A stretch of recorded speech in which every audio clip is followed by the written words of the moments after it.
मैं आपके अपने सर इंजीनियर मुरिंद्र कुमार आपको अंडा ऑफ फिजिक्स में फिर से स्वागत करता हूं। ये अपना छोटा सा परिवार है, अब एक विस्तृत रूप में आगे बढ़ते जा रहा है। इसमें आप लोग का योगदान बहुत ही अधिक है ना, जिसके कारण हम लोग इतना आगे बढ़ पा रहे हैं, है ना। क्योंकि आप लोग वीडियो को शेयर करते हैं, सब्सक्राइब करते हैं और सब्सक्राइब करवाते भी हैं, बच्चों को शेयर करते हैं, जिसको फायदा भी होता है बच्चों का, और बच्चों और शेयर करते हैं। तो परिवार दिन पर दिन बढ़ता जा रहा है, इसीलिए आपको बहुत बहुत धन्यवाद, हृदय के गहराइयों से बहुत बहुत धन्यवाद। आप बहुत धन्यवाद के पात्र हैं ना। और कहा जाता है आप आशाओं का खेल, अपार आशाओं का खेल था सारा, मैंने इस खेल को समझा और देखते ही देखते जीत मेरी हुई, है ना। अपार आशाओं का खेल था सारा, अपार आशाओं का खेल था सारा, मैंने इस खेल को समझा और देखते ही देखते जीत मेरी हुई, है ना। तो हर एक चीज ऑप्टिमिस्टिक हमेशा रहना है, आशावादी हमेशा रहना है, मेहनत करते जाना है और सफलता निश्चित रूप से मिलेगी बच्चों। तो बच्चा पार्टी, अब हम लोग आगे बढ़ते हैं अपने अगले पैगाम पे, जो इस यूनिट का लास्ट वीडियो है और 61 नंबर क्वेश्चन से जो आप स्क्रीन पे देख रहे हैं, और 75 तक होगा और यूनिट 2 हम लोग का कंप्लीट हो जाएगा। मेरे हिसाब से लगभग जितना का टाइप का भी क्वेश्चन पूछा जाता है वो सारा हम लोग कंप्लीट करेंगे। ठीक है बच्चों, तब आइए अब हम लोग आगे बढ़ते हैं क्वेश्चन पे। तब क्वेश्चन दिया गया है आप लोग के सामने, आपको समय दिया जाता है 30 सेकेंड। आइए बनाइए, है ना, और बताइए।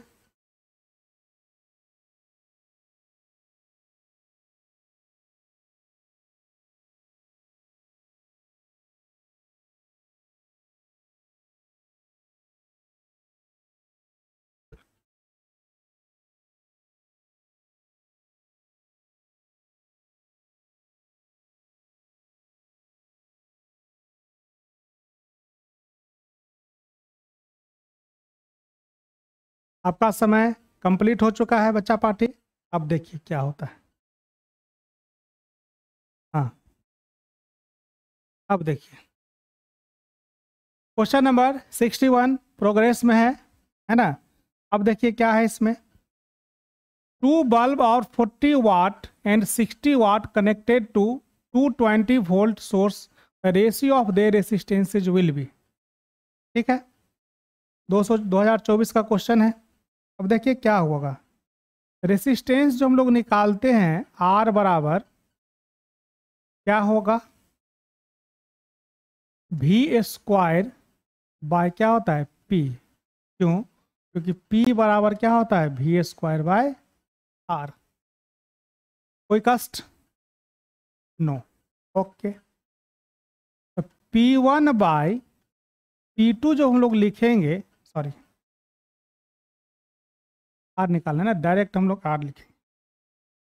R1 बाय R2 जो लिखेंगे तो 40, तो 40 का स्क्वायर, अब बाय क्या होगा,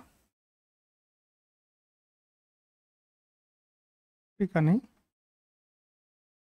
वी स्क्वायर बाय पी है ना, तो वी स्क्वायर 220 स्क्वायर अब बाय 40, 220 का स्क्वायर अब बाय 60। अब ये तो कट गया, तो 60 बट्टा कितना हो गया 40, तो 20 दिया 60 और 20 दूना 40, तो हम लोग का आंसर हो जाएगा 3:2। 3:2 आपका आंसर आ गया। ओके, चलिए आगे हम लोग बढ़ते हैं क्वेश्चन नंबर 62 पर। ये तो आपको डायरेक्ट आपको याद रखना है, इसमें तो कुछ ऐसा रॉकेट साइंस है नहीं। हम लोग का जो ड्रिफ्ट वेलोसिटी होता है डायरेक्टली प्रोपोर्शनल किसका होता है, इलेक्ट्रिक फील्ड का होता है। ड्रिफ्ट वेलोसिटी हम लोग का डायरेक्टली प्रोपोर्शनल इलेक्ट्रिक फील्ड का होता है ना, तो ये आपको याद रखना है।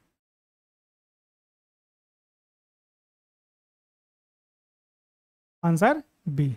अगला क्वेश्चन हम लोग का है Kirchhoff's point rule obeys, Kirchhoff का बिंदु नियम पॉइंट रूल पालन करता है। किसका पालन करता है? तो किर्चहॉफ का दो नियम होता है। वो एक करता है किसका? कंजर्वेशन ऑफ चार्ज, दूसरा कंजर्वेशन ऑफ एनर्जी। तो पहला जो रूल होता है कंजर्वेशन ऑफ चार्ज, तो पॉइंट रूल किसको कहते हैं? किर्चहॉफ का प्रथम जो रूल होता है उसको हम लोग पॉइंट रूल भी कहते हैं, जंक्शन रूल भी कहते हैं, है ना। तो ये हम लोग का क्या होता है, किर्चहॉफ पॉइंट रूल जो होता है वो कंजर्वेशन ऑफ किस पे होता है? चार्ज पे, आवेश के संरक्षता के सिद्धांत पर कार्य करता है। तो इसका ऑप्शन हो जाएगा बच्चों बी हो जाएगा।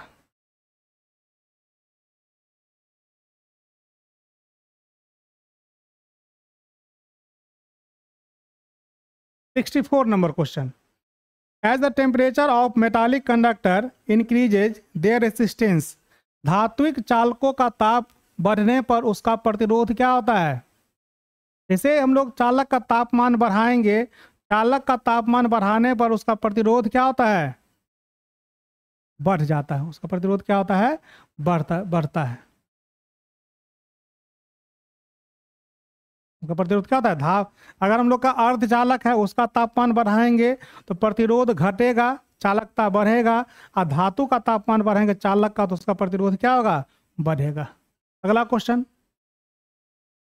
2 wires A and B made of same material have same length, diameter of A is twice that of B, the resistance of A compared to B will be। एक ही पदार्थ के बने दो तारों A और B की लंबाई समान है, A का व्यास B से दोगुना है, तो R का प्रतिरोध B की तुलना में होगा। तो R जो हम लोग निकालेंगे बच्चा पार्टी, R1 बराबर क्या होगा? D1/2 होता है। R2 बराबर क्या होगा?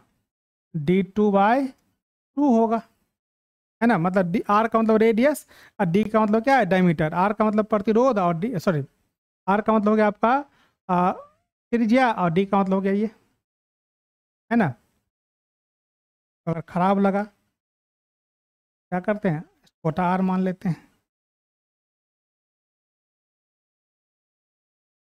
ठीक है। हो गया। बोला गया क्या कि डायमीटर ऑफ ए का जो डायमीटर है, मतलब इसको ए बोल देते हैं, इसको बी बोल देते हैं। तो डायमीटर D1 जो होगा ट्वाइस ऑफ बी, मतलब दो गुना किसका होगा? D2, ठीक है। अब देखिए रेसिस्टेंस R1/R2 क्या होता है? Rho into L/A, L1/A1 R, L2 कितना? A2। तो रो से तो रो कट गया, L भी बराबर है, तो डायरेक्ट A2/A1 में क्या हो गया? मुकाबला हो गया। A2 क्या होगा? 4πR2 का स्क्वायर और 4πR1 का स्क्वायर, तो ये भी कट गया। R2 कितना? R1। R2 हम लोग का क्या है? D2/2 है ना। तो बोला गया diameter of A is twice that of B, ठीक है। R2 हो जाएगा D2/2, ये हो जाएगा 2D2/2 whole square. D2/2 cut गया तो 1/ क्या हो जाएगा? 4, है ना। यहाँ पे फोर्थ नहीं होगा, 1/4 मतलब 1/4। प्रतिरोध क्या हो जाएगा? 1/4। इसका ऑप्शन हो जाएगा डी। शायद इसमें ऑप्शन गलत होगा, मुझे लग रहा था। इसका ऑप्शन आपका हो जाएगा बच्चा पार्टी क्या होगा? डी, 1/4, 1/4। क्योंकि आप देख रहे हैं कि R1 क्या था? R1/R2 बराबर कितना आ जाएगा? 1/4। R2 बराबर क्या हो जाएगा? R1/4, 1/4 हो गया। ये आपका आंसर हो गया। ओके, देखिए अगले क्वेश्चन पे चलते हैं। Question number 66। If a copper wire is stretched and its length is increased by 1%, then the percentage increase in the resistance will be। यदि एक तांबे के तार को खींचकर उसकी लंबाई 1% बढ़ा दी जाए तो प्रतिरोध में प्रतिशत वृद्धि होगी। ठीक है। अब देखिए क्या प्रतिशत वृद्धि होगी।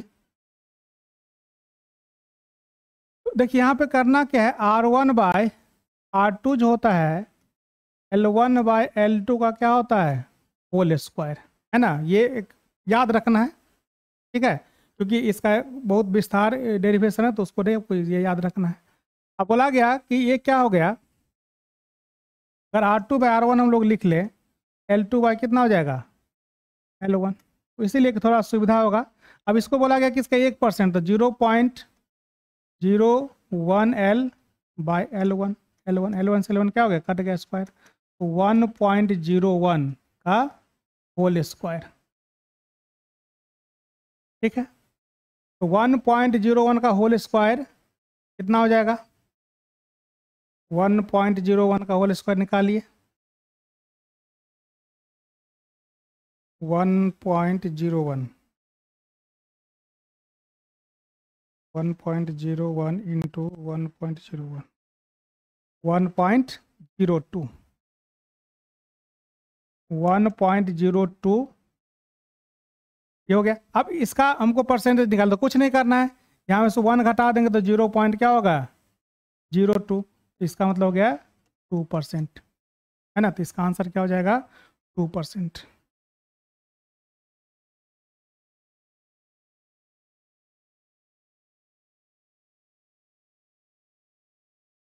आंसर 2%।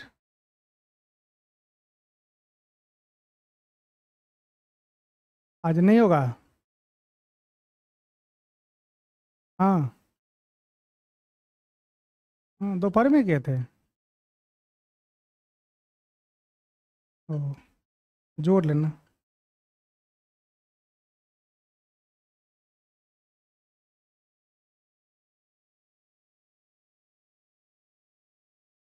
जीरो पॉइंट 02 नहीं, 0.2 नहीं, 1 नहीं ना, 2% होगा, 2% का भी आंसर सही कर लीजिए।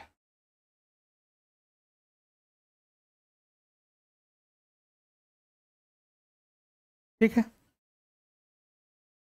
अगला क्वेश्चन है बच्चा party, question number 67।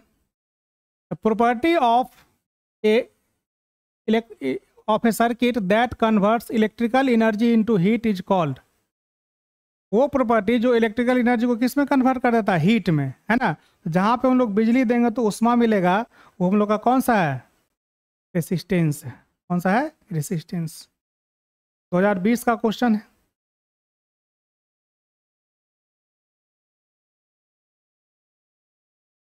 Question number 68 बनाइए।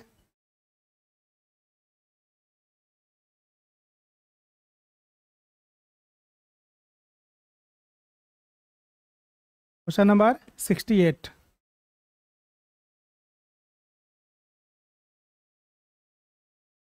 Question number 68।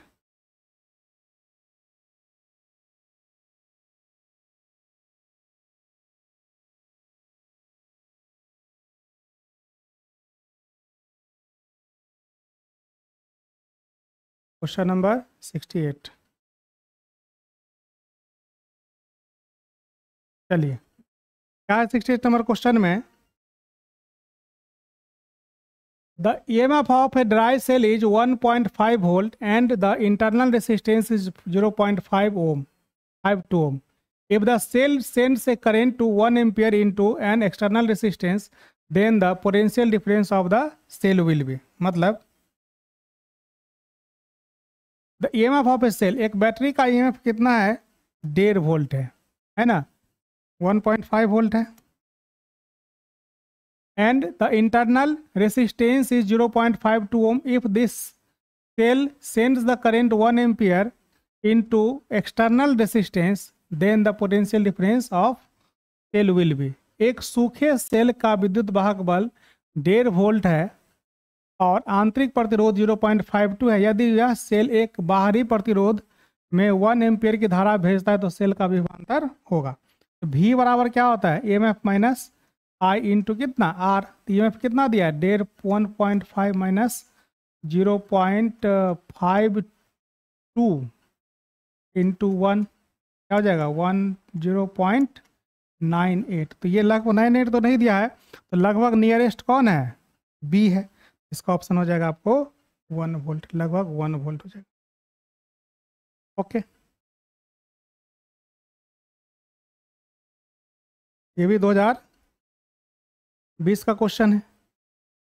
अगला क्वेश्चन है बच्चा पार्टी 69 नंबर क्वेश्चन।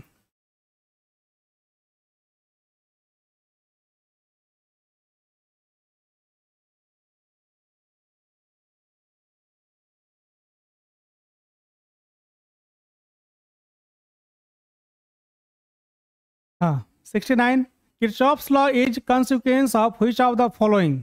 किर्कहॉफ का नियम निम्नलिखित में से किसका परिणाम है ना। तो परिणाम ये किसका, कंजर्वेशन ऑफ इलेक्ट्रिक फील्ड का। इलेक्ट्रिक फील्ड हम लोग क्या होता है, कंजर्व होता है, जितना एनर्जी हम देंगे उतना एनर्जी को क्या करना पड़ेगा, लेना पड़ेगा। तो कंजर्वेशन ऑफ एनर्जी, और कंजर्वेशन ऑफ एनर्जी तभी काम करेगा जब हम लोग का क्या होगा, फोर्स कंजर्वेटिव नेचर का होगा। तो इलेक्ट्रिक फील्ड फोर्स लगाता है चार्ज पे, तो ये हम लोग का कंजर्वेटिव नेचर ऑफ क्या होगा, इलेक्ट्रिक फील्ड। तो ये ऑप्शन हम लोग का हो गया कौन सा, बी हो गया। 2020 का क्वेश्चन है। अगला क्वेश्चन है Kirchhoff's second law of electricity is related to. Kirchhoff का नियम निम्नलिखित में से किसका परिणाम है, conservation of mass, conservation of charge, conservation of energy, conservation of momentum. तो ये जो परिणाम है बच्चों, ये कंजर्वेशन ऑफ किसका है, एनर्जी का। हम लोग पढ़ते भी हैं कि किरचॉफ सेकेंड लॉ किस पे है, कंजर्वेशन ऑफ एनर्जी पे आधारित है। किसी भी बंद पास में विद्युत परिपथ में एनर्जी का मान क्या होता है, शून्य होता है, जीरो होता है। Resistance of an ideal ammeter is, ideal ammeter का रेसिस्टेंस क्या होगा। तो आइडियल एमीटर का रेसिस्टेंस बच्चों हमेशा जीरो होता है, क्योंकि एमीटर जब भी डिजाइन करते हैं तो उसका कोशिश करते हैं कि रेसिस्टेंस कम से कम लो। चूंकि आइडियल है इसका रेसिस्टेंस क्या हो जाएगा, जीरो। ये ऑप्शन इसका गड़बड़ है, टिक कर लेना है। ऑप्शन आइडियल है ना, आदर्श, हाँ ये। अगला है बच्चों question number 72, resistance of ammeter is. Ammeter का प्रतिरोध होता है बहुत ही कम, है ना। जो प्रैक्टिकल एमीटर होता है उसका रेसिस्टेंस क्या होगा, बहुत ही कम होगा। अभी बताएं कि एमीटर का रेसिस्टेंस क्या होना चाहिए, अति बहुत कम से कम होना चाहिए। तो ये भी 2020 का क्वेश्चन है। अगला है potential difference in electric circuit is measured in. एक विद्युत परिपथ में विभवांतर मापा जाता है ना। तो पता ही होगा कि विभवांतर का जो यूनिट मात्रक होता है क्या, वोल्ट होता है, तो वोल्ट में मापा जाता है। Option B. अब बच्चों हम लोग आ गए हैं सेकेंड लास्ट क्वेश्चन। किसी चालक का विशिष्ट प्रतिरोध किसके साथ बढ़ता है, तापमान में वृद्धि से में, है ना, अनुप्रस्थ काट क्षेत्रफल में वृद्धि, लंबाई में कमी, अनुप्रस्थ काट क्षेत्रफल में कमी, है ना।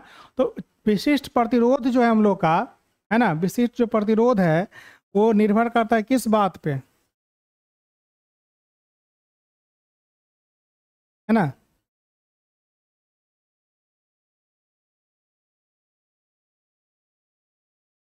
ये increase A of temperature, temperature बढ़ाएंगे तब चालक का विशिष्ट प्रतिरोध क्या होता है, बढ़ जाता है।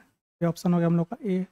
अब लास्ट क्वेश्चन है बच्चों, a hot wire ammeter measures. Hot wire जो एमीटर का प्रयोग किया जाता है, एक एमीटर होता है जो डीसी करंट का हम लोग मापते हैं, और हॉट वायर एमीटर जो होता है वो एसी करंट को मापता है। और एसी करंट में जब भी मापा जाता है, याद रखिएगा, आरएमएस करंट मापा जाता है, रूट मीन स्क्वायर वैल्यू का करंट मापा जाता है।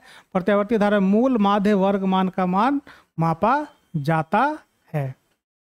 तो बच्चों ये हम लोग का कंप्लीट हो चुका है यूनिट 2 करंट इलेक्ट्रिसिटी। मुझे उम्मीद है आपको बहुत ही मज़ा आ रहा है ना, और बहुत आप लोग शेयर भी कर रहे हैं, इसलिए आपको बहुत बहुत धन्यवाद। हृदय के गहराइयों से आपको बहुत धन्यवाद। आप ऐसे ही शेयर करते रहें, सब्सक्राइब करते रहें।